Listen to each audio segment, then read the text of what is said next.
चलिए सर, आज का हमारा जो टॉपिक है वो है कूलम्स लॉ। तो मैं चाहता हूँ कि आप पहले एक बार इसको देख लो कि कूलम ने क्या क्या बातें की थी। ठीक है। सबसे पहली चीज, it is a law. Law का मतलब एक्सपेरिमेंटल ऑब्जर्वेशंस के बेसिस पे कंक्लूजन्स लिए गए होंगे। तो जो एक्सपेरिमेंट्स किए गए थे, है ना, वो एक्सपेरिमेंट से जो बातें सामने आई वो ये आई कि if you are taking 2 point charges, है ना, that are separated by some distance. तो अगर जैसे कि मान लीजिए मैंने किसी एक चार्ज का जो मैग्नीट्यूड है वो ट्वाइस कर दिया, मतलब मैं ये पूरी बात आपको समझा रहा हूँ कि कैसे ये कंक्लूजन तक पहुंचे होंगे। तो अगर मैंने किसी एक चार्ज का मैग्नीट्यूड ट्वाइस कर दिया तो फोर्स जो है वो ट्वाइस हो गया। अगर मैंने किसी एक चार्ज का मैग्नीट्यूड ट्वाइस किया, दूसरे वाले का मैग्नीट्यूड थ्राइस किया, मतलब इसको 2 फोल्ड कर दिया, इसको 3 फोल्ड कर दिया, तो फोर्स 6 फोल्ड हो गया, फोर्स 6 टाइम्स बन गया, है ना, जो पहले लग रहा था। तो कहीं ना कहीं ये एक इंडिकेशन आ गया कि जो फोर्स है ना, वो दोनों चार्जेस के जो मैग्नीट्यूड है उनके प्रोडक्ट पे डिपेंड कर रहा है, और वो भी डायरेक्ट रिलेशनशिप है, मींस डायरेक्टली प्रोपोर्शनल होना चाहिए। इसी प्रकार से जब चार्जेस के बीच का डिस्टेंस दुगना किया तो फोर्स 1/4 रह गया। मतलब डिस्टेंस जैसे मान लो पहले r था, अगर r की जगह 2r कर दिया तो फोर्स 1/4 हो गया। डिस्टेंस को हाफ किया, मतलब अगर पहले r डिस्टेंस था, r/2 कर दिया तो फोर्स 4 टाइम्स हो गया। इसका मतलब कहीं ना कहीं ये बात भी समझ में आ गई कि जो फोर्स है वो इनवर्सली प्रोपोर्शनल है square of distance between the charges. फिर इसके बाद में जब चार्ज पार्टिकल्स को अलग अलग मीडियम्स में रख करके देखा तो फोर्स वाज चेंजिंग, है ना। तो ये सारी बातों से ये जो एक्सपेरिमेंटल ऑब्जर्वेशंस हुए, इनके बेसिस पे कूलम, चार्ल्स कूलम ने जो आपका कंक्लूजन्स दिए वो क्या थे कि एक तो जो कोई भी दो पॉइंट चार्जेस हम लेंगे, ठीक है, ये चार्ज जैसे मान लो Q1 है, ये चार्ज Q2 है, so there are 2 point charges that are separated by some distance r।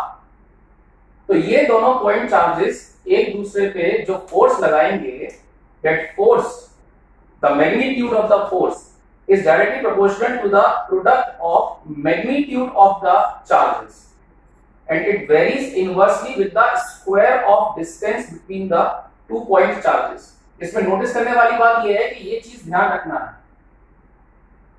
कि जो भी हम पढ़ाई कर रहे हैं, the Coulomb's law is applicable only for point charges. तो जब चार्ज बॉडीज होती हैं तो हम उसमें अलग situation, means we actually deal with charge bodies, तो हम ये मान लेते हैं कि सारा का सारा चार्ज किसी एक पॉइंट पर कंसंट्रेट होगा। इस बारे में अभी डिटेल में हम बात करते हैं। दूसरी इंपॉर्टेंट बात क्या है, stationary, because if the charge particles are moving तो एक और बात आ जाएगी कि इलेक्ट्रोस्टैटिक फोर्सेस के अलावा वहां एक दूसरे के कारण मैग्नेटिक फोर्स भी आएगा। ठीक है, तो अभी हाल फिलहाल हम लोग केवल कूलम्स लॉ पढ़ रहे हैं, तो मतलब ध्यान से समझिएगा। कूलम्स लॉ है मतलब एक्सपेरिमेंटल ऑब्जर्वेशंस के बेसिस पे कंक्लूजन्स बनाए गए होंगे। पार्टिकल्स स्टेशनरी रहने चाहिए क्योंकि अगर चलेंगे तो मैग्नेटिक फोर्स भी साथ में आ जाएगा, तो कैसे उसको आगे फिर वो कर पाएंगे, है ना। और पॉइंट चार्जेस के लिए ये एप्लीकेबल है।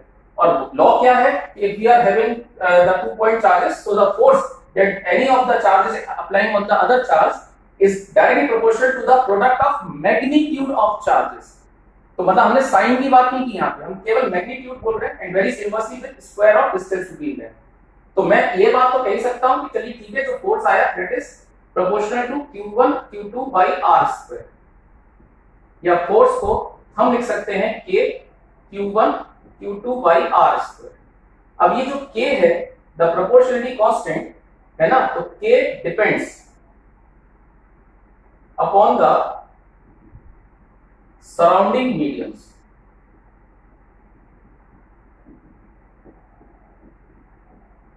K जो है वो सराउंडिंग मीडियम जिसमें वो चार्ज पार्टिकल्स रखे हुए थे उस पर डिपेंड करता है, unlike the universal gravitational constant.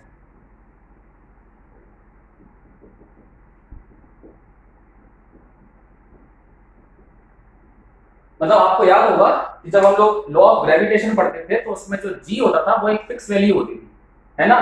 तो इधर पे जो हम k प्रोपोर्शनलिटी कांस्टेंट यूज कर रहे हैं, ये वाला, ये फिक्स वैल्यू नहीं है, ये मीडियम के हिसाब से चेंज होता रहता है। तो यहां पर एक हमने ग्रेविटेशनल फोर्सेस से इसमें डिफरेंस देखा। दूसरी बात, चार्ज पार्टिकल्स अट्रैक्ट भी कर सकते थे, रिपेल भी कर सकते थे, मतलब वहां दो तरह के चार्ज पार्टिकल्स होने चाहिए। तो मैंने आपसे डिस्कस भी किया था कि बेंजामिन फ्रैंकलिन ने कन्वेंशन दे दिया था कि आप एक को प्लस और एक को माइनस मान लो, और फिर ये देखा गया कि the two charges if they are like charges they will be repelling each other and if they are unlike charges they will be attracting each other. तो जो रिपल्शन या अट्रैक्शन का फोर्स है, the force acts along the line joining the 2 point charges, जो force लगेगा वो line joining the 2 point charges के along लगेगा। अब वो अगर चार्जेस लाइक चार्जेस हैं तो दे will be repelling each other, अगर वो अनलाइक चार्जेस हैं दे will be attracting each other. तो जैसे कि समझिएगा बात को थोड़ा और अच्छे से, ये वाली बात तो क्लियर हो गई है।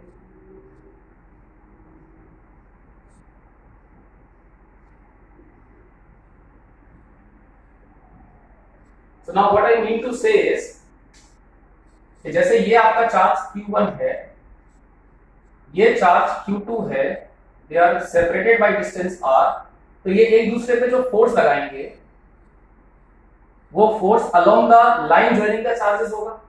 हाल फिलहाल दोनों पॉजिटिव चार्ज मैंने लिए हैं, so they will be repelling each other. तो Q1 Q2 पे फोर्स लगाएगा, वो फोर्स मैंने इस दिशा में दिखा दिया और उसे मैं नाम दे देता हूं F21। Q2 Q1 में जो फोर्स लगाएगा वो फोर्स मैंने इस दिशा में दिखा दिया और उसे नाम दे देता हूं F12। तो F12 से मेरा मतलब है force experienced by Q1 due to Q2। तो अब जो अभी कूलम्ब लॉ के हिसाब से हमको समझ में आई बात है ना, उस पर विस्तार पूर्वक चर्चा करते हैं। सबसे पहली बात सुनते जाइएगा ध्यान से, आपका F12 वेक्टर, ठीक है सर, F12 वेक्टर या F21 वेक्टर, ये दोनों मैग्नीट्यूड में तो सेम है, तो उसको मैंने F लिया, उसकी वैल्यू आ गई K Q1 Q2 by r square.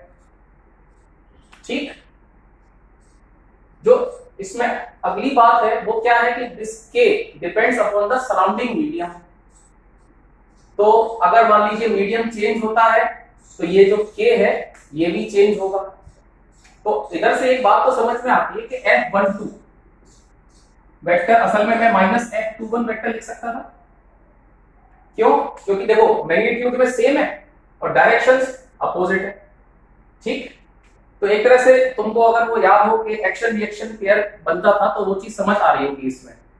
अब सवाल उठा कि सर कूलम्ब लॉ ही तो है, इतना आप इतने डिटेल में क्यों जा रहे हो? भाई देखो बेसिक कॉन्सेप्ट अगर आप सीखोगे तो वो आगे आपको कहीं ना कहीं फायदा करेगा, तो इसलिए मैं तो जाऊंगा डिटेल में।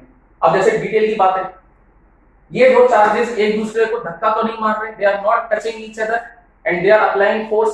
तो डेफिनेटली इस चैप्टर के अंदर में हम लोगों को कोई ना कोई फील्ड पढ़ने को मिलेगी। आप सभी जानते हो वो फील्ड होती है इलेक्ट्रिक फील्ड। तो इसका मतलब क्या हुआ कि क्योंकि चार्जेस एक दूसरे को बिना छुए, बिना without contact they are applying force, है ना, तो इसको हम बोलते हैं फोर्स ऑफ डिस्टेंस। तो डेफिनेटली यहाँ फील्ड आनी चाहिए थी, इलेक्ट्रिक फील्ड।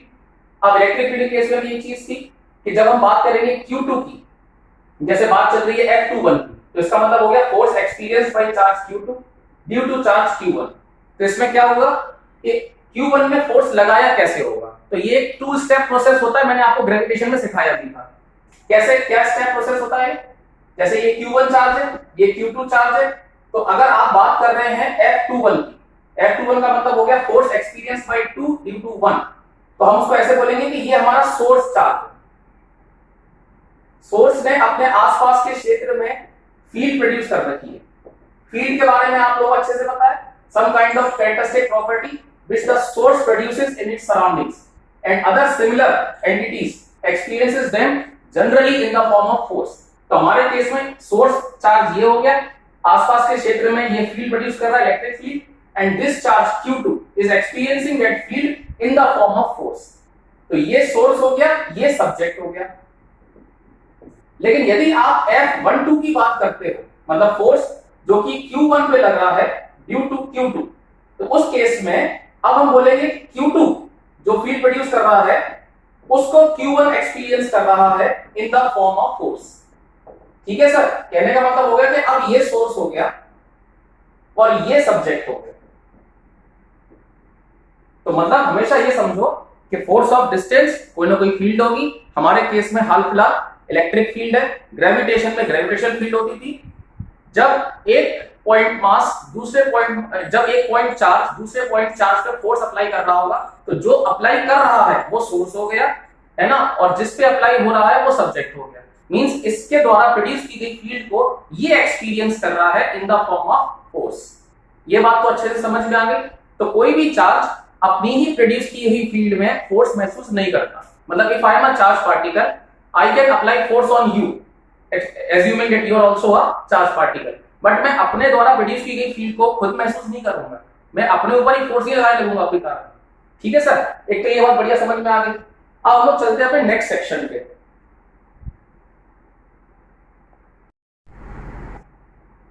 तो अब हम लोग जो नेक्स्ट सिचुएशन पे चल रहे हैं सर वो समझिएगा।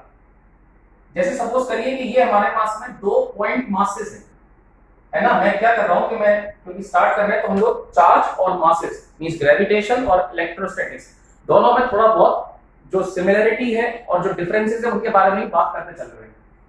जैसे ये 2 मासेस हो गए, इधर मैंने 2 चार्ज रख दिए, ठीक। ये अभी फ्री स्पेस मान लेते, फ्री स्पेस की जगह आप वैक्यूम भी बोल सकते हो। तो ये सिचुएशन में वी आर नोइंग कि the two masses will be attracting each other. Mass हमेशा अट्रैक्ट ही करते हैं, इसलिए हमें एक ही तरह का मास मिलता है। ठीक है सर, ये इस तरह से कुछ सिचुएशन बन जाएगी। ये F12 फोर्स हो जाएगा, ये F21 फोर्स हो जाएगा। If they are separated by distance r, तो हम F12 या F21 दोनों के मैग्नीट्यूड को सेम बोलेंगे और वो वैल्यू आ जाएगी Gm1m2 by r²। देखो इतना तो तुमने पढ़ा हुआ है अच्छे से। अब अगर मैं कहता हूं कि भाई चलो एक काम करते हैं, ये मासेस को हम लोग पानी में रख देते हैं या कोई दूसरा मीडियम में रख देते हैं।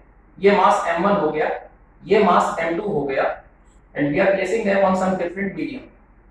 The masses are separated by distance r। तो अब मैं पूछ रहा हूं कि भाई बताओ इस सिचुएशन में क्या होगा, इस सिचुएशन में ये कैसे एक दूसरे पे फोर्स लगाएंगे। तो जरा समझिएगा आप बात को। ये मास अट्रैक्ट कर रहा होगा F12, इधर ये अट्रैक्शन महसूस कर रहा होगा F21। स्टिल जो ये फोर्सेस होंगे ये Gm1 m2 by r² ही आएंगे। भाई मेरी बात समझना, आपका G यूनिवर्सल ग्रेविटेशनल कांस्टेंट है। मतलब क्या निकल रहा है इसका मतलब निकल रहा कि यूनिवर्सली, ठीक है ना। आपको पता है कि हम बहुत सारे जो कांस्टेंट्स हैं उनमें यूनिवर्सल नहीं लगाते। जिसमें यूनिवर्सल लगा दिया मतलब for entire universe this particular constant will be holding its value as fixed. ठीक है ना, मतलब वो कांस्टेंट रहेगी, वैल्यू चेंज नहीं होगी।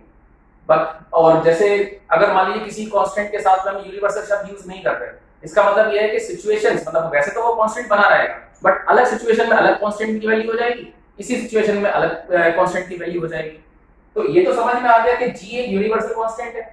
मासेस आपने चेंज किए नहीं, आपने सिर्फ मीडियम चेंज किया, तो इसका मतलब ये वाली चीज जो है वो मीडियम से इंडिपेंडेंट है। अब हम इधर पे चार्जेस के केस में, जब तक ये फ्री स्पेस में रखे हुए थे, अच्छा लाइट चार्जेस है तो रिपेल कर रहे होंगे, इस पर फोर्स लग रहा होगा F12, force experience by charge Q1 due to charge Q2। इस केस में हम ये मानेंगे कि फील्ड ये प्रोड्यूस कर रहा है जैसे ये एक्सपीरियंस कर रहा है।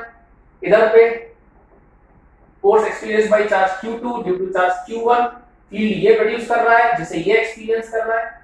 और ये जो फोर्सेस आएंगे उनके मैग्नीट्यूड आप सबको पता है, तो उसको हम लिख सकते हैं K Q1 Q2 by r², where K is a constant that depends upon the medium। तो हाल फिलहाल हम फ्री स्पेस के लिए K की वैल्यू ले रहे हैं।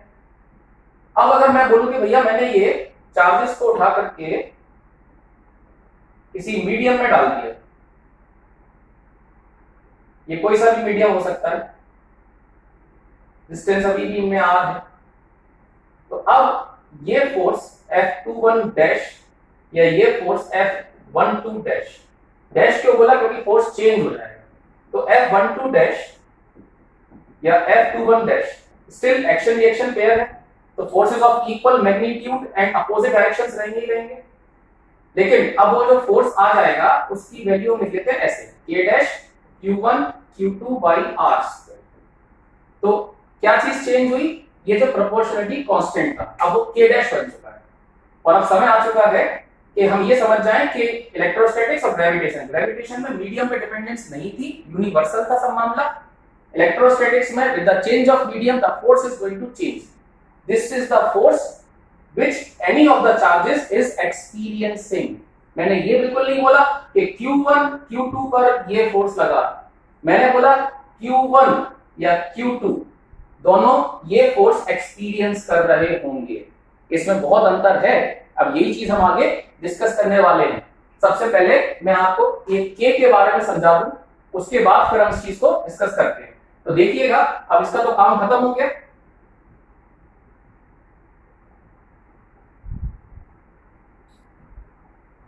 चलिए,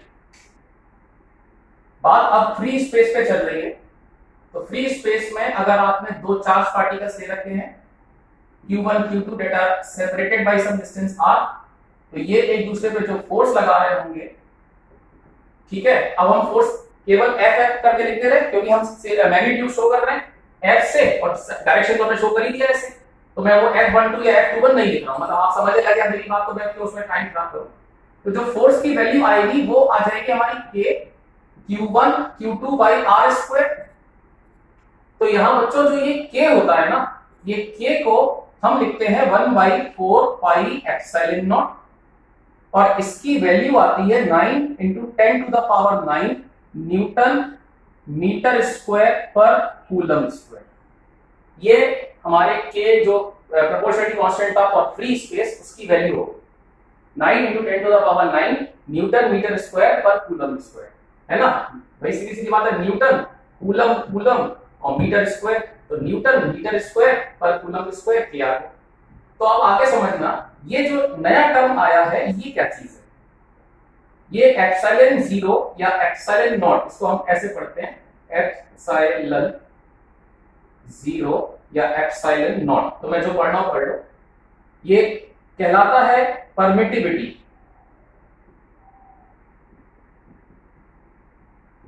परमिटिविटी ऑफ फ्री स्पेस, ठीक। तो दिमाग में आप तुम्हारे ये वाली टेंशन आ गई कि यार ये क्या चीज दे दी इन्होंने, क्या बोल रही है परमिटिविटी करके। तो 2 मिनट रुको, मैं समझाता हूं। पहले एप्सिलॉन नॉट के बारे में देख लेंगे, वैल्यू क्या होती है इसकी।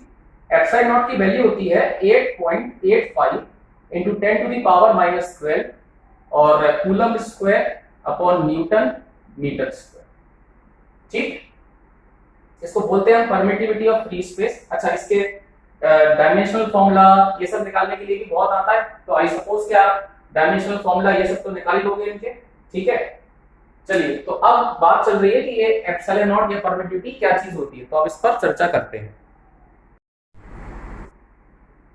तो सर अब हम लोग आगे ये मीडियम के इफेक्ट्स पे थोड़ा सा डिस्कस करते हैं, फिर कुछ और मैं बात करूंगा।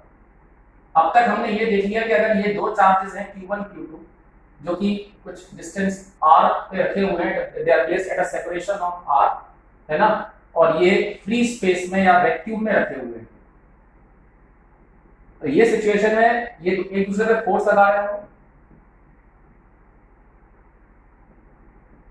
Forces of equal magnitude and opposite direction, ये न्यूटन का तीसरा लॉ, ठीक है ना। ये जो फोर्सेस होंगे इनका जो मैग्नीट्यूड होगा उसको आपने लिखा K Q1 Q2 by r square, जहां K को मैंने अब लिखवा दिया है 1/4 पाई एप्सिलॉन 0 या epsilon not, so that this force now becomes 1/4 pi epsilon not Q1 Q2 by r square. बस अब मन में ये वाली बात आई कि सर ये एप्सिलॉन नॉट या परमिटिविटी ऑफ फ्री स्पेस ये क्या चीज है, आपने इसके बारे में बताया नहीं। तो चलो अब शुरू करते हैं। Epsilon not is permittivity of free space. तो समझिएगा, जैसे मैं किसी, तो अब जैसे परमिटिविटी ऑफ मीडियम की बात चल रही है, of medium is the measure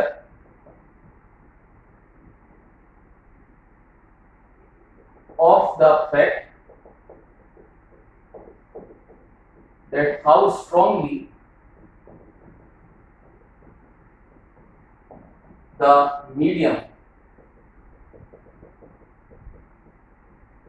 is influenced by an external magnetic field. So external electric field.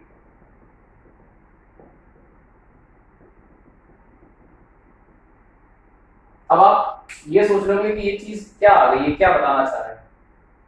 तो सुनो एक सेकंड, इससे जस्ट पहले वाले लेक्चर में मैंने आप लोगों को ये बताया था कि जब कहीं बाहर से कोई चार्ज हम रखते हैं तो पोलराइजेशन हो जाता है किसी मीडियम के अंदर। ये वाली बात आपसे मैंने की थी, ठीक है। जैसे कि समझिएगा कि इधर पे एक ये चार्ज मैंने Q1 ले लिया, ये पॉइंट चार्ज ले लिया मैंने, और इसके पास में ये एक कोई दूसरा मीडियम रखा हुआ है। अब मीडियम कंडक्टिंग भी हो सकता था, नॉन कंडक्टिंग भी हो सकता था, ठीक है ना। कंडक्टिंग के केस में आपको पता ही है कि यहाँ पर इलेक्ट्रॉन शिफ्ट हो जाएंगे, यहाँ पॉजिटिव चार्ज आ जाएगा। नॉन कंडक्टिंग के केस में आपको याद होगा मैंने आपको डाइपोल्स का बनना सिखाया, ठीक। तो कहीं ना कहीं आपको ये तो मानना पड़ेगा कि यहाँ पर अब इस तरह से डाइपोल्स बन जाएंगे। तो बच्चे ये तो तुम मान रहे ना कि पोलराइजेशन हो गया, तो इसका मतलब ये बाहर की जो इलेक्ट्रिक फील्ड है ना, ये इलेक्ट्रिक फील्ड मान लेते हैं इससे निकली होगी, तो ये इलेक्ट्रिक फील्ड ने इस मीडियम को अफेक्ट किया। ये तो समझ में आई बात। तो परमिटिविटी ऑफ मीडियम क्या है कि कोई मीडियम जितना ज्यादा परमिटिविटी होल्ड करेगा, इसका मतलब उसमें बाहर की फील्ड उतना ही ज्यादा पोलराइजेशन प्रोड्यूस कर देगी। मींस अगर मैं बोलता हूं greater permittivity,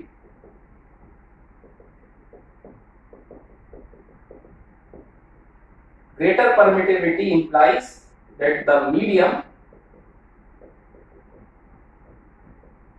is strongly polarized.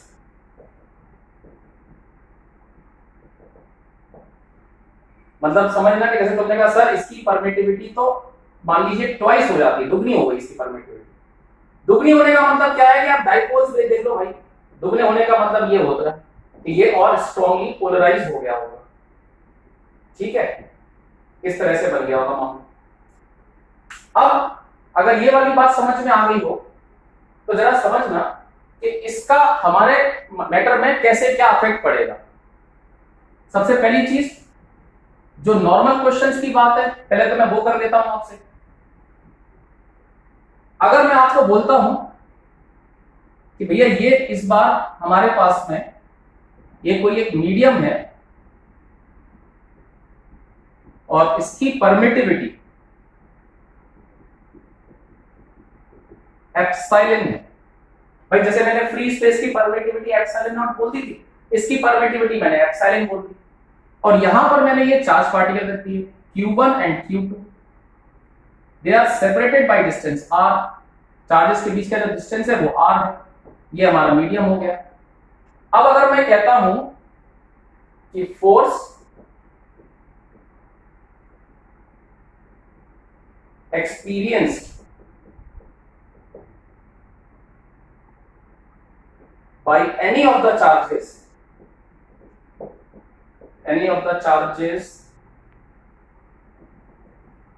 तो वो फोर्स आ जाएगा 1/4 pi epsilon Q1 Q2 by r square. तो तुमने ये देखा कि देखो मीडियम ने अपना अफेक्ट कास्ट कर दिया यहाँ। हाँ, अब अगर तुम्हारे मन में ये बात आ रही है कि सर ये अफेक्ट कास्ट कैसे हुआ होगा, तो देखो 2 मिनट रुकना पड़ेगा, उसके लिए मैं उसको समझाता हूं आपको। बट मीडियम का अफेक्ट कैसे आ रहा है वो चीज समझ में आने लगी होगी, ठीक है सर। तो इसी में एक छोटी सी चीज और देखो कि अब यहां से अगर मैं आपको बोलूंगा चलो अब से हम क्या करेंगे, हम एप्सिलॉन अपॉन एप्सिलॉन नॉट को पढ़ लिया करेंगे एप्सिलॉन r। इसको मैं बोलूंगा रिलेटिव परमिटिविटी।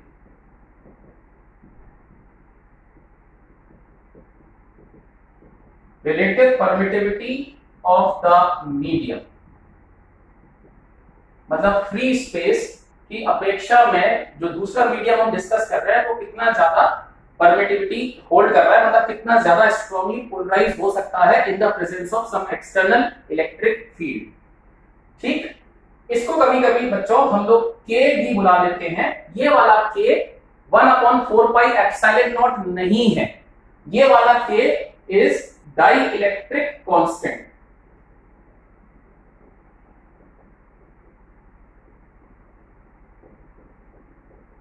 तो आज का आपका पहला होमवर्क तो यही हो गया कि इसका नाम डाइलेक्ट्रिक कांस्टेंट क्यों पड़ा, क्यों इसको डाइलेक्ट्रिक कांस्टेंट बुलाया गया, है ना। हाल फिलहाल इतनी बात तो समझ में आ गई कि मैं अब जैसे कोई क्वेश्चन दूंगा आपको, ये हमारे पास कोई एक मीडियम है,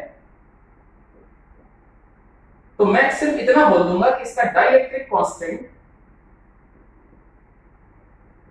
इस मीडियम में डाइलेक्ट्रिक कांस्टेंट के है, या आप सपोज करोगे रिलेटिव परमिटिविटी एप्सिलॉन आर, और यहां पर चार्ज Q1 रखा है, ये चार्ज Q2 रखा है, they are separated by distance r, they are applying force on each other, इस पर F21 और इस पर F12, तो forces of equal magnitude and opposite direction. तो वो फोर्स की जो वैल्यू आएगी, वो फोर्स की वैल्यू हम सीधे आप लिखना शुरू करते हैं 1/4 pi epsilon Q1 Q2 by r square. मन में बात आई के साथ ये एप्सिलॉन क्या चीज है, तो भैया वो तो इस मीडियम की परमिटिविटी हो गई। बट अब हम लोगों ने परमिटिविटी को लिखना शुरू कर दिया ऐसे कि ये जो परमिटिविटी है एप्सिलॉन, इसको लिख सकते थे एप्सिलॉन नॉट एप्सिलॉन आर, या अगर आप एप्सिलॉन आर की जगह के यूज करते हो तो एप्सिलॉन नॉट के। तो बच्चे तुम इसी चीज को अब ऐसे पढ़ सकते थे ना 1/4 pi epsilon naught epsilon r Q1 Q2 by r square, या 1/4 पाई एप्सिलॉन नॉट के Q1 Q2 by r square। So that is how with the change of medium आपका जो फोर्स है वो भी 1/k टाइम्स हो जाता है, जहां पे k क्या है, is the dielectric constant of that particular medium that we are taking. Okay, और डाइलेक्ट्रिक कांस्टेंट कहीं ना कहीं क्या चीज बताता है कि फ्री स्पेस की अपेक्षा जो मीडियम आप लेकर के चल रहे हो उसमें कितना स्ट्रॉन्ग पोलराइजेशन लाया जा सकता है। हाल फिलहाल मैं परमिटिविटी को इतना तक ही एक्सप्लेन कर सकता हूं, इसके बाद की परमिटिविटी समझने के लिए अभी थोड़ा सा और पढ़ना बाकी है, हम फील्ड्स वगैरह पढ़ लें, फिर हम एक बार फिर से इस टॉपिक को उठाएंगे।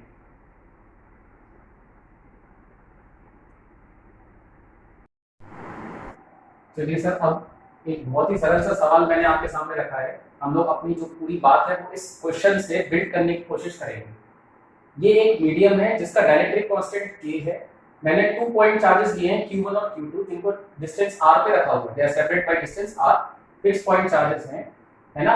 और अब मैं आपसे ये क्वेश्चन पूछ रहा हूं, find the force that Q1 exerts on Q2। अच्छा, हम लोग वेक्टर में आंसर देंगे, तो एक काम करते हैं कि we will be taking this direction as positive x axis, हम अपने x एक्सिस को इस दिशा में ले रहे हैं, तो ये हमारा i कैप हो जाएगा, ठीक है। तो आप लोग जल्दी से इसका आंसर सोचो, आप लोग इसका आंसर जल्दी से सोचो। इन द मीनवाइल मैं एक क्वेश्चन और दे देता हूं।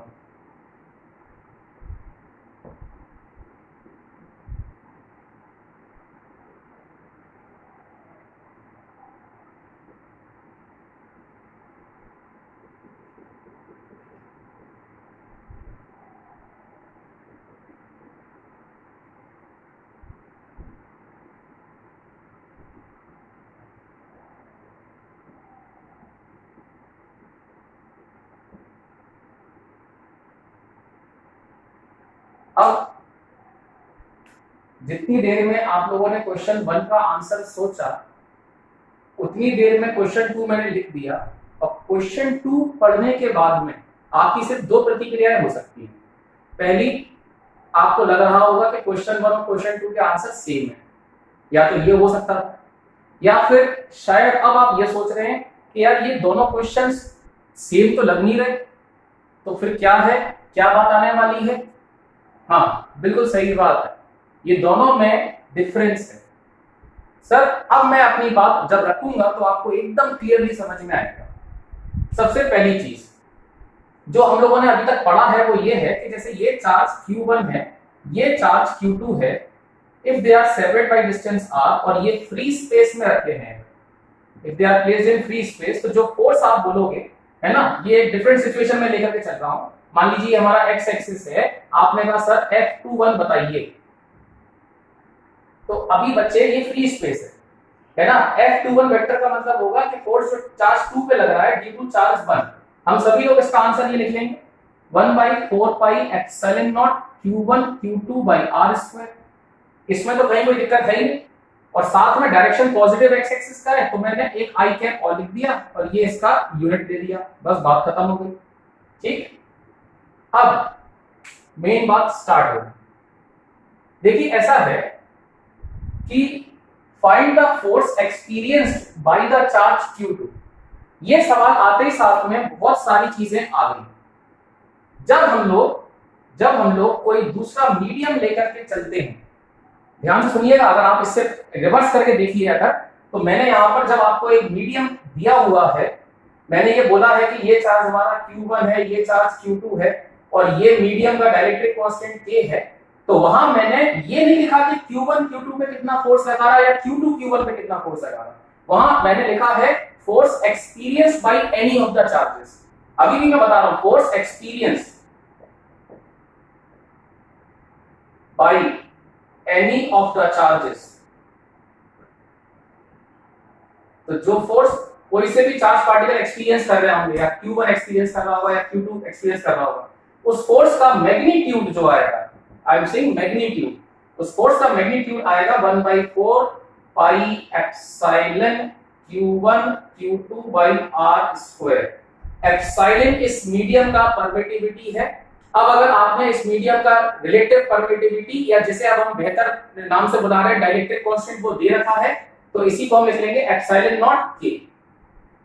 तो ये जो आपने पढ़ा है, या आप में से बहुत से लोगों ने इसका आंसर सोच लिया था इन टर्म्स ऑफ K, वो समझना कि वो force which any of the charges experiences था, force which charge Q1 applies on Q2 नहीं था। तो ये बात बहुत ढंग से समझना है हम लोगों को, ठीक है। यहां एक्चुअली में हुआ क्या, क्यों ये फोर्स में अंतर पड़ा। देखिए ये Q1 या ये Q2 ये अपने आसपास के क्षेत्र में फील्ड प्रोड्यूस करते हैं। जब फील्ड प्रोड्यूस करते हैं तो एक्सटर्नल फील्ड की प्रेजेंस में ये मीडियम पोलराइज होता, तो यहां पर आप देखोगे कि यहां पर डाइपोल का फॉर्मेशन होगा, इस तरह से ये डाइपोल्स बन जाएंगे ऐसे, ठीक है सर। तो जैसे ये negative positive negative positive negative positive इस तरह से आ जाएगा, इधर भी ये डाइपोल्स बन जाएंगे, negative negative negative negative positive positive positive positive, ठीक। तो ये फील्ड की मौजूदगी में पोलराइजेशन या हमारे डाइपोल्स का बनना होगा। अब जो सबसे इंपॉर्टेंट बात है वो क्या है कि अगर मैं बोलता हूं कि Q2 को देखो, खाली बस सिर्फ Q2 को देखो, तो बेटा एक बात बताओ, Q2 पर क्या केवल Q1 फोर्स लगा रहा है? Q2 पर Q1 के अलावा ये बाकी के जो चार्ज पार्टिकल्स हैं ये भी अब फोर्स लगा रहे होंगे। तो अगर मैं बोलता हूं कि Q1 कितना फोर्स लगा रहा है, तो वो एक अलग आंसर होगा, और अगर मैं बोलता हूं Q2 कितना फोर्स एक्सपीरियंस कर रहा है, तो वो एक डिफरेंट आंसर होगा। तो ये दो सवाल दोनों ही अपनी अपनी जगह बिल्कुल ठीक हैं, इन दोनों सवालों में किसी में कोई प्रॉब्लम नहीं है। तो फिर से बिल्कुल ध्यान से समझिएगा, find force that Q1 exerts on Q2, Q1 Q2 पे कितना फोर्स लगा रहा है, तो इस बात का आंसर ये होना चाहिए था 1/4 pi epsilon not Q1 Q2 by r square I cap Newton. ये वो फोर्स होता जो Q1 Q2 पे लगाएगा। और अब दूसरा सवाल, find the force experience by the charge Q2, तो इसका आंसर होता 1/4 pi epsilon not K Q1 Q2 by r square I cap Newton. तो बच्चे तुम्हें अब ये बात बहुत अच्छे से समझ में आ गई होगी कि मीडियम के आ जाने से आखिर क्या अंतर पड़ता होगा। तो मीडियम के आ जाने से जो हम फोर्स को K टाइम्स कम कर देते हैं, उसका रीजन भी समझ में आ गया कि अंदर डाइपोल्स बन जाते होंगे और ये भी चार्ज पार्टिकल पे फोर्स लगा रहे होंगे। तो जो भी हमारा कोई एक पॉइंट चार्ज जिससे हम फोर्स निकालने में इंटरेस्टेड है, वो केवल दूसरे पॉइंट चार्ज के कारण फोर्स एक्सपीरियंस नहीं कर रहा, बल्कि डाइपोल्स के अंदर में जो चार्जेस है उनके कारण भी फोर्स एक्सपीरियंस कर रहा होगा। तो अब अगर ये वाली बात समझ आई हो, तो इसमें एक और बहुत प्यारा क्वेश्चन बन सकता था, that is our question number 3। वो समझना सबसे प्यारा तो वही लगता है मुझे question, find the force that the medium exerts on Q2, ये देखिए कितना प्यारा सवाल आ गया कि भैया बताओ वो फोर्स जो मीडियम Q2 पे लगा रहा होगा। तो जरा समझना इसका मीनिंग क्या निकला। अगर मैं आपसे बोलूं कि F नेट ये है वो टोटल फोर्स जो हमारे चार्ज Q2 पे लग रहा है, तो ये किन के कारण आएगा? एक तो चार्ज 1 के कारण आएगा, force experience by charge 2 due to charge 1, और दूसरा force experience by charge 2 due to medium. भाई इसको ऐसे समझ लो ना, चार्ज 1 चार्ज 2 पे जो फोर्स लगा रहा है वो तो F21 हो गया, और बाकी का मीडियम में वही सारे डाइपोल्स जो मैंने अभी बनाया आपके सामने, वो जो फोर्स लगा रहे हैं, तो force experience by charge 2 due to the medium, इन दोनों का रिजल्टेंट ही तो टोटल फोर्स होता। अब अगर हमारा टोटल फोर्स आ रहा है 1/4πε0 k Q1 Q2 by r square I cap, F21 तो पता ही है 1/4πε0 Q1 Q2 by r square I cap plus F2 due to medium. तो मेरे हिसाब से अब आपको ये वाली बात तो समझ में आ गई होगी कि force on charge 2 due to medium क्या हो जाता है, this value minus this value, तो वो कुछ ऐसा आता 1/4πε0 और 1/k minus 1 Q1 Q2 by r square. ठीक है, इतना I कैप। अच्छा तो एक छोटी सी बात समझना बच्चे, जो k है वो डायरेक्ट्रिक कांस्टेंट ऑफ मीडियम है, तो k जो होता है ये 1 से तो बड़ा ही रहेगा, k is 1 for free space. वो तो तुम्हें समझ में आएगा कि भाई मैं एप्सिलॉन बाय एप्सिलॉन नॉट को k लिख रहा था, तो अगर k 1 है तो मतलब फ्री स्पेस की बात ही हो रही होगी, क्योंकि एप्सिलॉन एप्सिलॉन नॉट के बराबर हो जाएगा। And k tends to infinity for conductors, अगर हम कंडक्टर लेके चलेंगे तो उसके लिए k इंफिनिटी को टेंड कर जाएगा। तो जो हमारे पास एक्चुअली में k अगर 1 से बड़ा होगा तो 1/k तो 1 से छोटा ही हो जाएगा, तो ये चीज माइनस में आ रही है, मतलब माइनस I कैप, इसका मतलब डायरेक्शन इस तरफ को होगा। ठीक है, तो अगर आप इसको ढंग से लिखना चाहो तो ऐसे लिख लो 1/4πε0 1 minus 1/k Q1 Q2 by r square and minus I cap. तो सबसे प्यारी बात जो अभी तक आपको समझ में आई वो क्या है कि जब कभी भी मीडियम आ जाएगा तो जो चार्ज पार्टिकल्स हैं वो जो भी फोर्स पहले महसूस कर रहे थे उसका 1/k टाइम्स महसूस करेंगे, बट उसके पीछे की फिजिक्स क्या होगी कि जब मीडियम आ जाएगा तो मीडियम खुद भी पोलराइज हो जाएगा, और उस पोलराइजेशन के कारण मीडियम के अंदर जो डाइपोल्स बने हैं वो भी उस चार्ज पार्टिकल पे फोर्स लगाएंगे। तो ऐसे में हमें ये नहीं भूलना चाहिए कि जो हम original charge particle point charge लेकर के चल रहे थे, वो जो इस पार्टिकल पे फोर्स लगा रहा वो चेंज नहीं हुआ है, वो उतना ही है। जो असर पड़ा है वो मीडियम के पोलराइजेशन के कारण पड़ा है। ठीक है सर?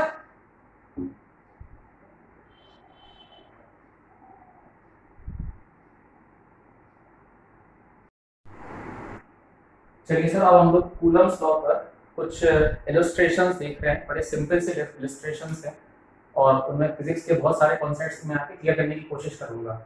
हम लोग मिक्स इलस्ट्रेशंस ले रहे हैं, इसमें ना सिर्फ कूलम्स लॉ बल्कि कुछ और कॉन्सेप्ट्स ऑफ फिजिक्स भी हम यूज करेंगे।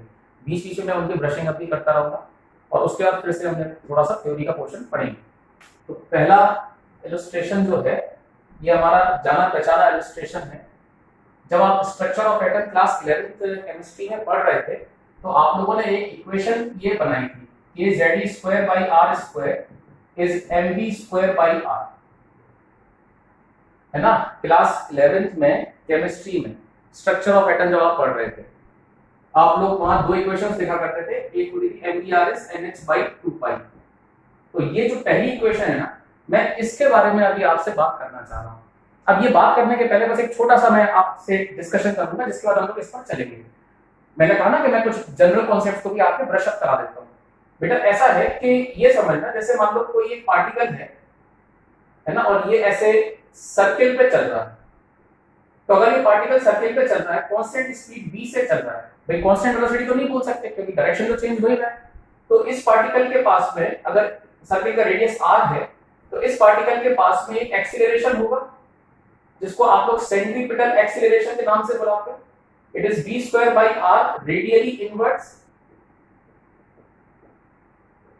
मतलब कि along the radius and towards the centre.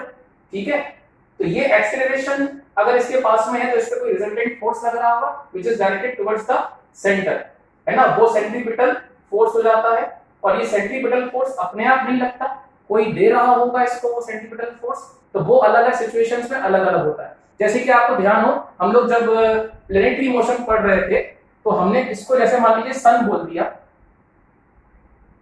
और हम बोल रहे हैं कि हमारी जो अर्थ है,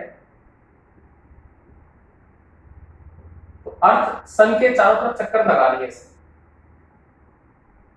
तो एज्यूमिंग कि जो ऑर्बिट है वो एक सर्किल है जिसका रेडियस कैपिटल आर है, अर्थ का मास me है, सन का मास ms है, तो आप सब समझ गए ना कि अर्थ को जो एक्सेलरेशन मिलेगा वो मिलेगा v²/r। अब ये सेंट्रीपिटल एक्सेलरेशन अर्थ को कौन दे रहा है, तो हम ये बोल रहे थे ना कि the gravitation attraction that is produced by the sun to the earth, ठीक है ना, means g ms me by r square. This gravitational attraction force is providing the required centripetal force to the earth to negotiate this circle, है ना, या इसको हम ऐसे लिखा करते थे me v²/r। तो सर एक तो हम इसको ऐसे बोला करते थे कि जो सेंट्रीपिटल एक्सेलरेशन है, सेंट्रीपिटल फोर्स है, वो ग्रेविटेशनल अट्रैक्शन फोर्स दे रहा होगा। इसी चीज को आप लोगों ने एक और तरीके से भी देखा था कि अगर मैं ऑब्जर्वर को यही मान लूं, ये तो हो गया इनर्शियल, मतलब जब आप बाहर से खड़े हुए देख रहे हो और आप देख रहे हो कि पार्टिकल सर्कुलर मोशन में चल रहा है। दूसरा हो गया नॉन इनर्शियल, नॉन इनर्शियल जब आप इसी के ऊपर या इसके आसपास कहीं इसके साथ साथ चलने लगो, इसके साथ साथ चलने लगो ताकि ये बॉडी आपको रेस्ट पे दिखने लगे, तो उस कंडीशन में आप भी इसी की स्पीड v से चल रहे होंगे, आपका भी एक्सीलरेशन v²/r होगा, और जब आप इसको देखोगे तो ये आपको रेस्ट पे दिखेगा। But now you are a non inertial frame, तो आप स्यूडो फोर्स लगाओगे, जैसे हम लोग सेंट्रीफ्यूगल फोर्स लगाते थे सर्कुलर मोशन के केसेस में। तो तब अगर मैं non inertial frame of reference में अर्थ का फ्री बॉडी डायग्राम बनाता तो वो कुछ ऐसा आता, g me ms/r², और ये me v²/r। ये स्यूडो फोर्स सेंट्रीफ्यूगल फोर्स मैंने अप्लाई कर दिया, बट ये किसने अप्लाई किया, non inertial frame of reference ने। उसको ये बॉडी रेस्ट पे दिख रही है क्योंकि वो साथ ही साथ चल रहा होगा ऐसे, ठीक। तो ये बेसिक ब्रशिंग अप तो हो गई। तो अगर ये वाली बात समझ में आ गई तो अब जरा सुनो, मैं आपको स्ट्रक्चर ऑफ एटम से ही एक 10 मिनट की पूरी कहानी समझाता हूं। आपके पास में ये न्यूक्लियस हो गया, उसमें Z प्रोटॉन्स है, A- Z न्यूट्रॉन्स है। अब कोई इलेक्ट्रॉन जो कि इसके न्यूक्लियस के चक्कर लगा रहा होगा, एज्यूमिंग कि उसका जो ऑर्बिट का रेडियस है वो r है, तो अगर वो इलेक्ट्रॉन स्पीड v से चल रहा है तो लोग ये तो कहेंगे ना कि भाई इसके पास एक एक्सीलरेशन है v²/r टुवर्ड्स द सेंटर, तो वो एक्सीलरेशन कौन दे रहा होगा, वो एक्सीलरेशन दे रहा होगा जो इस न्यूक्लियस और इलेक्ट्रॉन के बीच में इलेक्ट्रोस्टैटिक अट्रैक्शन फोर्स बना। अब आपको तो पता है कि अंदर अगर Z प्रोटॉन्स होंगे तो एक प्रोटॉन का चार्ज भी E के बराबर ही होता है, तो इधर चार्ज हो गया होगा ZE।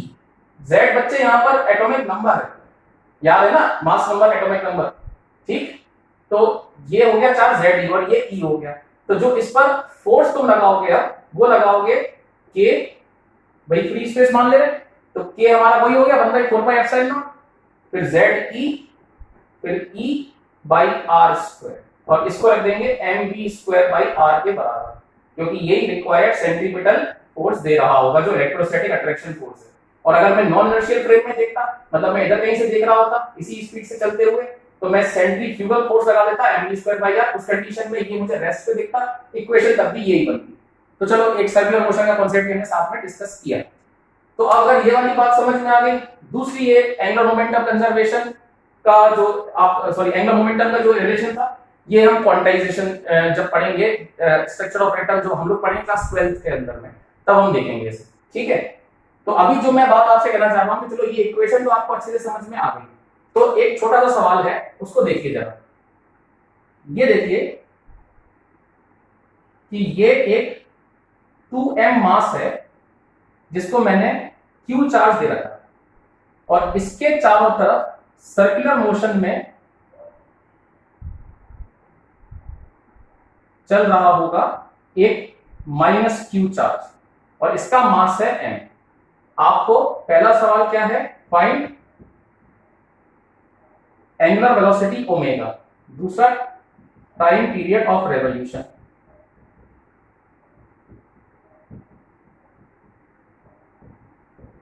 कितनी देर में ये पूरा सर्कल कर लेगा, ठीक है ना, वो टाइम भी बताना है और एंगल वेलोसिटी ओमेगा बताना है। ठीक, ये चार्ज पार्टिकल हमारा इस तरह से चल रहा होगा। तो अब एक छोटी सी चीज, since they are having charges तो they are attracting each other, mass भी है तो भी अट्रैक्शन आएगा। तो इसका मतलब इस सवाल के अंदर में इलेक्ट्रोस्टैटिक फोर्स के अलावा ग्रेविटेशनल फोर्स भी आ रहा है। तो मैं अब आपको याद दिलाऊंगा कि देखो इलेक्ट्रोस्टैटिक फोर्स, ये सबसे वो जो फील्ड फोर्सेस की जो एक टेबल हम लोगों ने क्लास 11 में पढ़ी थी कि सबसे स्ट्रॉन्ग फोर्स होते हैं न्यूक्लियर फोर्सेस उस रीजन में जब वो एक्टिव होते हैं। फिर उसके बाद में आते हैं इलेक्ट्रोमैग्नेटिक फोर्सेस,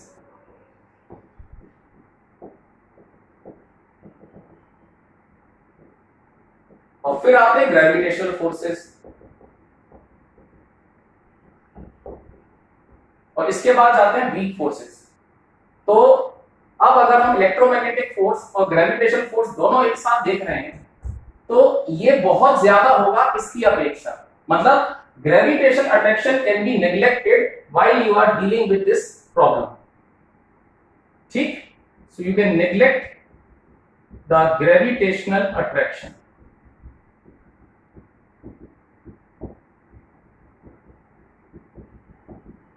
चलिए अब ये क्वेश्चन आराम से सोचिए कि कैसे इसमें क्या हो रहा होगा।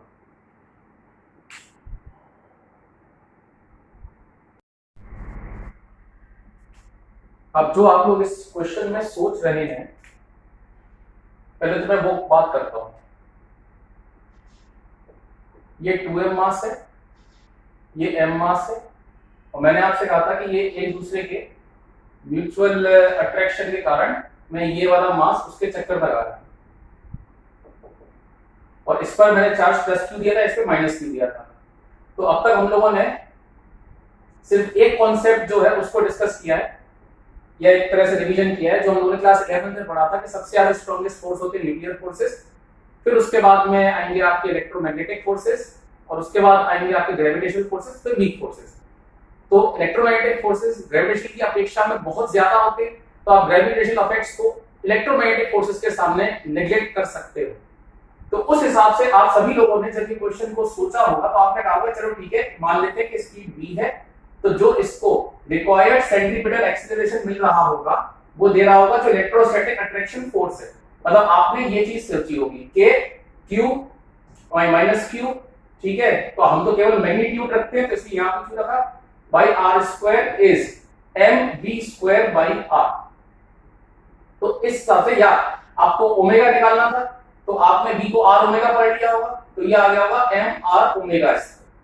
तो इस हिसाब से हमारे पास में जो ओमेगा आएगा वो आ जाएगा k q square by m r q का स्क्वायर रूट। आप सभी लोग इसको देख सकते हैं। ठीक, अब ये ओमेगा आ गया तो टाइम पीरियड हो जाएगा 2 पाई बाई ओमेगा, मतलब कि 2 pi under root of m r q by k q square. ये हम सभी लोग, ठीक है ना, जब भी इस तरह के किसी सवाल को देखते हैं तो ये हमारा सबसे पहला रिस्पॉन्स होता है। हम लोग सोच लेते हैं सवाल और इस तरीके से हम उसको कर डालते हैं। अब मैं आपसे कहूंगा कि ये जो कुछ भी है ये पूरा गलत है। तो सोचिए, आपके पास में पूरा 1 मिनट है कि अगर मैं बोल रहा हूं कि गलत है तो गलती हुई कहां पे। सबसे पहला पॉइंट चेक करते हैं, कहीं हमने कूलम्स लॉ में तो कुछ गलती नहीं कर दी। तो कूलम्स लॉ में तो भाई 2 चार्ज हैं, एक q है एक माइनस q है, क्योंकि दोनों चार्जेस अपोजिट साइन के हैं, दे will be attracting each other, तो मैंने अट्रैक्टिव फोर्स लिया, बिल्कुल लिया, सही बात है, ठीक है। उस हिसाब से मैंने जो अट्रैक्टिव फोर्स था उसको mv स्क्वायर बाई r के बराबर रख दिया।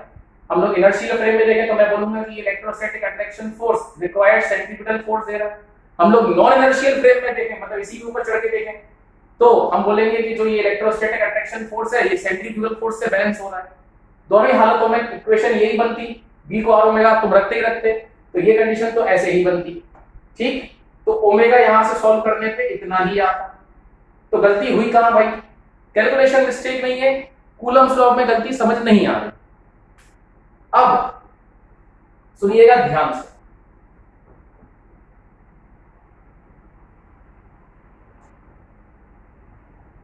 सर आप याद करो, जैसे मैं आपको बोलूं कि ये हमारे पास एक मास है m1, ये मास है m2, है ना, ये x एक्सिस पे रखे हुए हैं, ये x1, 0 पे रखा है, ये x2, 0 पे रखा है।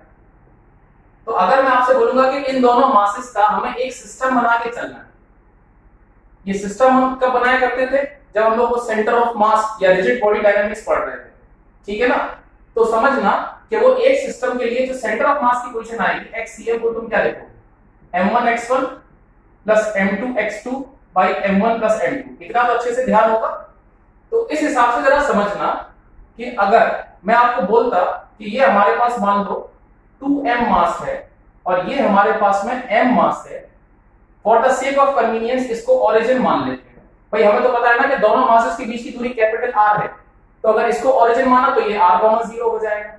तो इस परिस्थिति में इस सिस्टम का सेंटर ऑफ मास कहां जाएगा, तो वो हो जाएगा 2m into 0 plus m into r, है ना, upon 2m plus m 3m। तो ये बन गया r/3। तो इसका मतलब ये हुआ कि ये जो 2m मास है और ये जो m मास है, तो जब आपने बोला कि ये m मास इसके चारों तरफ चक्कर लगा रहा है, तो क्वेश्चन इस तरह से सॉल्व करके आपने दिखा दिया और मैंने बोल दिया कि अब ये चीज गलत है। तो हम लोग ढूंढ रहे हैं कि गलती क्या है। न्यूटन का फर्स्ट लॉ क्या था? न्यूटन का फर्स्ट लॉ था कि अ बॉडी कंटिन्यूस, है ना, अ बॉडी और अ सिस्टम ऑफ पार्टिकल्स, है ना, जो भी हम लेकर के चले, continuous their state of rest और state of uniform motion until and unless a resultant force acts on it। ठीक, तो अब अगर मैं आपसे बोलूं कि चलो एक काम करो, इसको एक सिस्टम लेकर के चलो, ये एक सिस्टम ले लो। अगर ये सिस्टम ले रहे हो तो ये बताओ बाहर से कोई फोर्स लग रहा है इस पर, ग्रेविटेशनल फोर्स ये आपस में लगा रहे होंगे, इलेक्ट्रोस्टैटिक फोर्स ये आपस में लगा रहे होंगे, कोई फोर्स ऐसा है जो बाहर से लग रहा हो जिसको तुम रिजल्टेंट एक्सटर्नल फोर्स बोल सको। तो इतना तो तुम्हें मानना पड़ेगा कि इस सिस्टम पर कोई रिजल्टेंट एक्सटर्नल फोर्स नहीं है, ये तो मानना पड़ेगा इस सिस्टम पर कोई रिजल्टेंट एक्सटर्नल फोर्स नहीं है। तो मतलब सिस्टम का स्टेट चेंज नहीं होना चाहिए। हम लोगों ने क्लास 11th में सिस्टम की स्टेट को उसके सेंटर ऑफ मास से जोड़ करके देख लिया था। तो मतलब अगर सिस्टम का स्टेट चेंज नहीं हो रहा है तो मतलब सेंटर ऑफ मास की स्टेट सेम रहनी चाहिए। तो जब ये सवाल आप देखना कि सेंटर ऑफ मास पे ही पूरा मामला गड़बड़ हो जाता है। अगर मैं बोलूंगा कि ये 2m मास है, ये m मास है, तो मतलब सेंटर ऑफ मास यहां कहीं होगा। जब ये मास यहां पहुंच गया तो सेंटर ऑफ मास यहां पहुंच गया, जब ये मास यहां पहुंचा तो सेंटर ऑफ मास यहां आ गया। तो तुम देखो सेंटर ऑफ मास तो चल रहा है, बल्कि सेंटर ऑफ मास तो मजे से सर्किल में चल रहा है। सेंटर ऑफ मास के पास एक्सीलरेशन है, इसका मतलब यहां पर रिजल्टेंट एक्सटर्नल फोर्स होना चाहिए था, जो कि दूर दूर तक नहीं दिख रहा है। तो मतलब गलती हम लोगों से हुई कि हम लोगों ने इस तरह की सिचुएशन बनाई। ठीक है, एक्चुअली में ये हो ही नहीं सकता था। एक्चुअली में क्या होता वो चीज समझिएगा।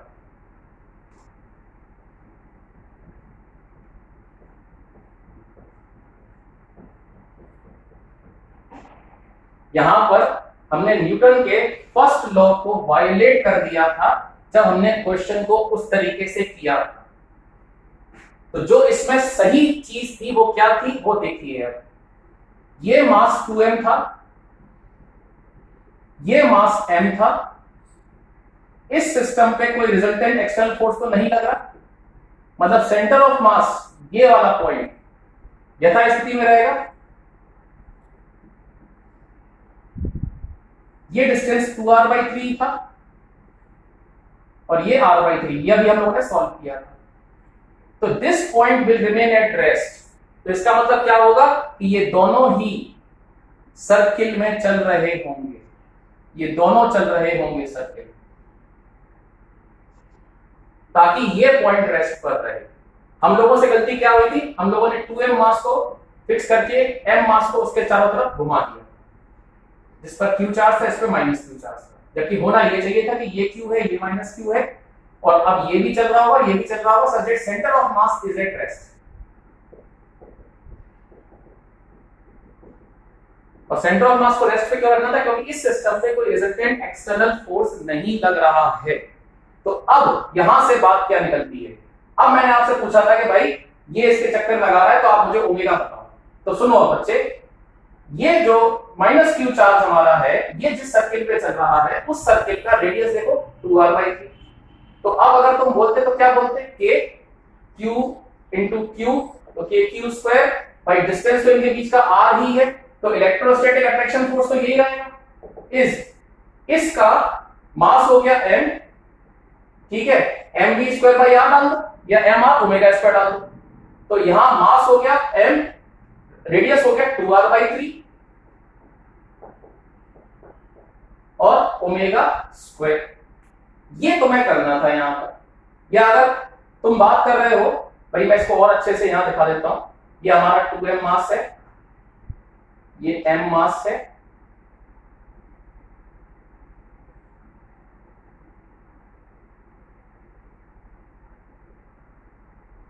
ये सेंटर ऑफ मास हो गया।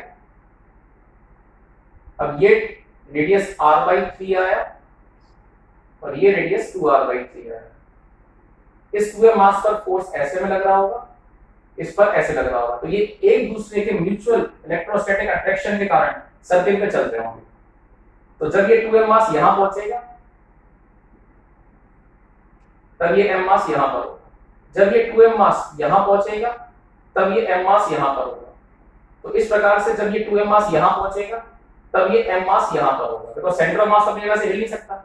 तो जितनी देर में ये 2m मास पूरा राउंड लगा के यहां पहुंच जाएगा उतनी देर में ये m मास भी पूरा राउंड लगा करके पहुंच जाएगा। तो मतलब ओमेगा दोनों सिचुएशंस में सेम रहेगी। अब अगर तुम्हें 2m मास के बारे में बात करनी हो तो 2m मास के लिए भी तुम इक्वेशन लिख सकते थे, भाई इलेक्ट्रोस्टैटिक अट्रैक्शन फोर्स तो वही रहेगा, तो तुम लिखते हैं यहां पर 2m, लेकिन ये जो चल रहा है ये किस सर्किल में चल रहा है, इसका रेडियस r/3 है, तो 2m r/3 और ओमेगा स्क्वायर। तो देखो देखो बात भी वही आ गई कि इनके ओमेगा भी सेम होने चाहिए थे, बस ये 2 यहां से यहीं तो चला गया इस इक्वेशन में। तो अब यहां से आप जब ओमेगा सॉल्व कर लेते तो आपको पता चल जाता कि ये कितने एंगल वेलोसिटी से घूम रहे होंगे, तो आप टाइम डेरिवेटिव निकाल लेते। ठीक, तो मैंने यहाँ पर आपको न्यूटन के फर्स्ट लॉ और सेकंड लॉ भी आपके थोड़े ब्रश अप करा दिए कि इस क्वेश्चन में कैसे हम लोगों ने पहले जानबूझ करके उसको वायलेट किया, फिर आपको मैंने बताया कि देखो गलती कहां पे तुमसे हुई और फिर आपने उसको सही तरीके से देखा। अब मैं समझ गया आपके मन में एक बात और आ रही होगी कि फिर न्यूक्लियस के केस में क्या होता है ना, जब हम स्ट्रक्चर ऑफ एटम देख रहे थे उसमें क्या हो रहा था। सर जरा समझिएगा, ये 2m मास है, ये m मास है, तो सेंटर ऑफ मास आपने मेरे को बोला r/3 पे। अगर मैं बोलता ये 100m मास है और ये m मास है, तो सेंटर ऑफ मास और इधर को खिसक गया होता है ना, सच दैट अब ये आंसर होता r/101। कैसे आया भाई, इसको ओरिजिन मान लो, ये r,0 हो गया, तो जो हमारा xcm आता वो कितना आता, 100m into 0 plus m into r upon 100m plus m, तो m से m कट गया r/101। तो बच्चे तुम देखो, तुमने 2m से 100m बना दिया तो ये r/101 रह गया, मतलब ये डिस्टेंस r/101 है, तो ये वाला 100r/101 होगा। तो अब इसे 1000m बना दो, तो ये और इधर को खिसक जाएगा। तो तुम ये तो समझ गए होगे कि अगर दो बॉडीज जिनके अबाउट मोशन होना है उसमें कोई एक बॉडी मैसिव हो जाए, मैसिव का मतलब समझना कि जैसे अब मैं तुमसे बोलता कि देखो ये एक मास m ले लेते हैं, कैपिटल M, और ये स्मॉल m ले लेते हैं, है ना, तो तुम तुरंत बता दोगे कि जो सेंटर ऑफ मास है वो इधर से कितना आएगा, m into 0 small m into r, मतलब दिस डिस्टेंस है ना, इसकी बात हो रही है। तो capital M into 0 m into r, जहां r ये पूरा डिस्टेंस था, upon capital M plus small m। अब अगर मैं कहता हूं तुम एक काम करो, m को very very very greater than small m ले, तो उस हिसाब से ये चीज टेंडिंग टू 0 हो जाएगा, इसका मतलब सेंटर ऑफ मास यहीं चला जाएगा। तो जब ये सिचुएशन बनेगी तो हमको कैसा लगेगा, हमको लगेगा कि ये मास m के अबाउट ये वाला मास चक्कर लगा रहा है।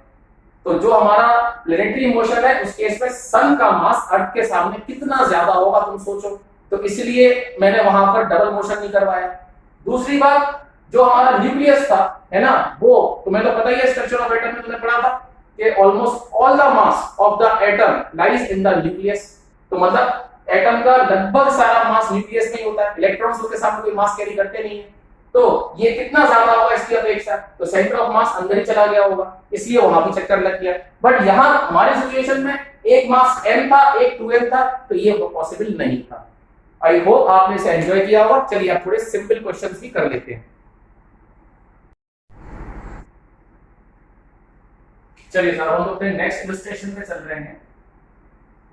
सपोज करिए ये एक पॉइंट चार्ज Q1 है और ये एक पॉइंट चार्ज Q2 है, they are separated by distance r। अब ये एक दूसरे पे फोर्स तो लगा ही रहे होंगे, अगर लाइक चार्जेस है they are repelling each other. Unlike होते एक में से कोई भी एक माइनस होता तो अट्रैक्शन आ गया होता। जो फोर्स आएगा वो कितना आएगा, 1/4 pi epsilon not Q1 Q2 by r²। Until and unless not mentioned, है ना, आप यही मान के चलोगे कि वो फ्री स्पेस में रखे हुए। मैं इसमें एक छोटी सी बात कहना चाहूंगा, कूलम्स लॉ जो थी, है ना, वो पॉइंट चार्जेस के लिए वैलिड थी खाली। अगर मान लीजिए मैंने आपको यहां पर ये दो बॉडीज ऐसे दे दी होती, लेट अस टेक 2 कंडक्टर्स,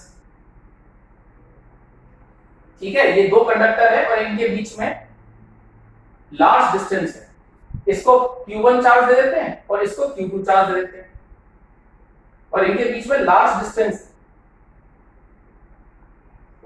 ये लार्ज डिस्टेंस बोलने के पीछे का क्या कारण था कि वो एक दूसरे को इन्फ्लुएंस नहीं कर पाए।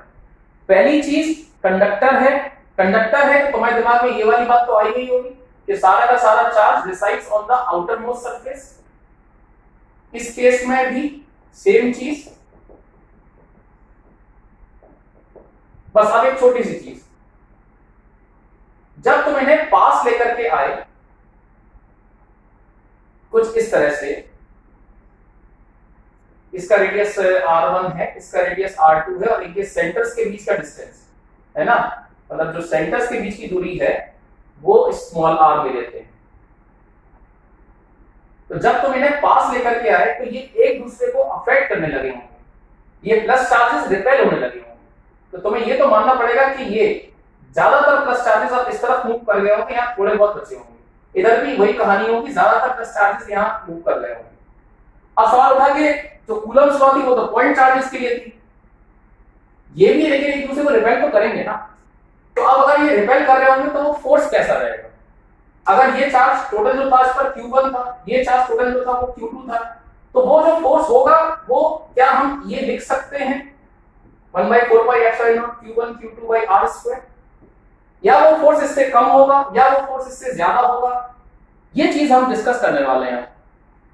आप थोड़ा सा दिमाग लगाओ, अभी थोड़ा बहुत हमने सेंटर ऑफ मास के बारे में बात की भी थी, उसी तरह से सोचो कि अगर ये सारा का सारा चार्ज के लिए मैं बोलता कि आप एक पॉइंट चूज कर लो, वहां पर ये चार्ज रख दो, तो डेफिनेटली ये सिचुएशन में अगर मैं आपसे बोलता कि भैया आप ये पूरे के पूरे चार्ज को एक पॉइंट पे कंसंट्रेट करो, तो पक्के में आप वो पॉइंट ये ले रहे हो क्योंकि चार्ज सिमेट्रिकली प्लेस्ड है। बट यहां आने पर तो नहीं करते ना, यहां पर तो आप वो चार्ज Q1 यहां नहीं मानते, तो कहां मानते, लगभग लगभग कुछ इस जगह पर, है ना। अगर हम सोचे कि सारा सारा चार्ज एक जगह रखना है तो शायद वो जगह ये होती, सिमिलरली इधर भी सारा चार्ज एक जगह पर रखना है तो शायद वो जगह ये होती। तो मतलब जो हमारे पास अगर एक पॉइंट चार्ज Q1 हम बनाते और एक पॉइंट चार्ज Q2 हम बनाते, तो उनके बीच का जो डिस्टेंस होता वो अब r नहीं होता, वो r डैश होता, जहां r डैश r से ज्यादा होता। तो जो फोर्स आता उसमें ये जो डिस्टेंस है ये तो बढ़ गया, तो मतलब फोर्स तो कम आता ना। तो जो इनके बीच में फोर्स आ रहा है रिपल्सिव फोर्स F डैश, तो हम ये बोलेंगे कि हमारा F dash is less than F। ये एक लिमिटेशन है कूलम्स लॉ का कि कूलम्स लॉ केवल पार्टिकल्स पे लग सकती है। तो अगर तुम्हें कभी भी कंडक्टिंग बॉडीज दे देंगे तो तुम्हें उसको ऐसे ही सोचना होगा कि भाई उसमें चार्ज डिसलोकेट हुआ होगा, है ना, आपका जो चार्ज है वो रीडिस्ट्रीब्यूट हुआ होगा, नए तरीके से बना होगा। तो वो पॉइंट सोच करके फिर उनके बीच के डिस्टेंस को सोच करके आप फोर्स को एस्टिमेट कर सकते हैं।